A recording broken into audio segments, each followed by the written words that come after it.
Hi and welcome to video 3 of my 12-part video series on the successful egg tempera artist. Hope you enjoy the video.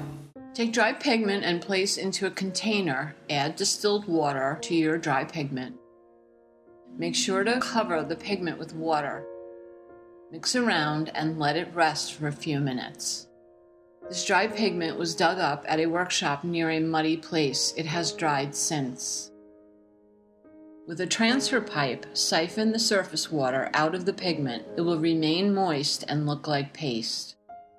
It helps to wash your dry pigment to ensure smaller particles and any dirt is removed, leaving pure pigment behind. This substance can be used for paint right away or dried.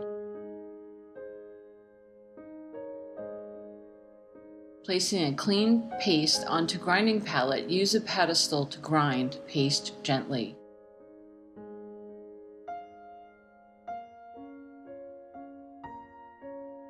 Using a spatula, transfer amount needed. Proceed to add emulsion and mix. Always test your paint.